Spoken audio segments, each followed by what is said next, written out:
Isa sa mga lead vocalist ng bandang Aegis na si Mercy Sunot, pumanaw na sa edad na 48.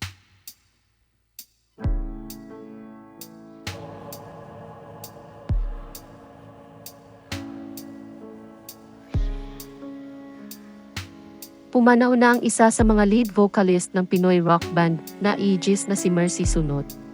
Ito ang kinumpirma ng banda nang maglabas ito ng pahayag sa pamamagitan ng official Facebook page nito.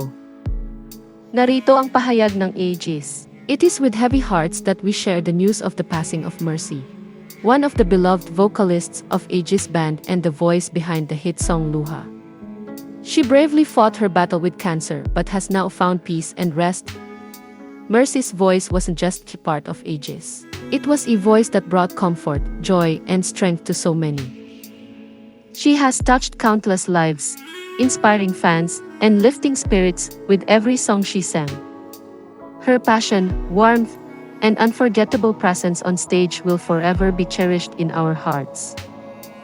Let us come together to celebrate the incredible life she lived and the legacy she leaves behind. Mercy, thank you for the music, the love, and the memories. You will be deeply missed.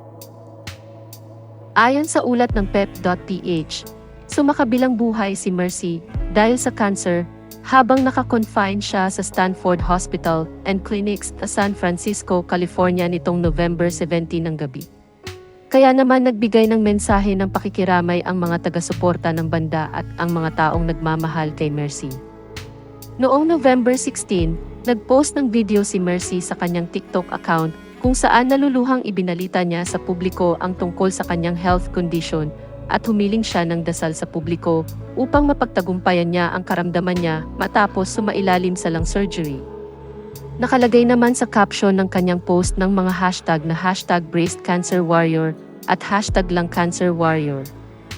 Matatanda ang nagdiwang ng kaarawan si Mercy noong November 6, 2024. Sa video na ipinost niya sa TikTok, ikinuwento niya ang lungkot na nararamdaman niya dahil nag-iisa lamang siya sa US para magpagamot. Sa caption ng kanyang post ay sinabi niya na ang birthday wish niya ay sana cancer-free na siya para makauwi na siya sa Pilipinas. Samantala, magkakaroon ng pre-Valentine concert ang Aegis sa February 1 and 2, 2025 na may titulong Halik sa Ulan. Ngunit hindi na sila kumpletong lalabas sa entablado sa mga araw na iyon dahil sa pagpanaw ng isa sa mga lead vocalist ng banda. Magaganap ang pre-Valentine concert ng banda sa New Frontier Theater sa Quezon City na magsisilbing comeback ng Aegis sa concert scene at bilang regalo na rin nila sa mga loyal fans nila. Ilan sa pinasikat na kanta ng banda, kung saan kabilang si Mercy Sunot, ay ang Basang-basa sa Ulan, Luha, Halik, Natatawa Ako, Sinta, Bakit at Christmas Bonus.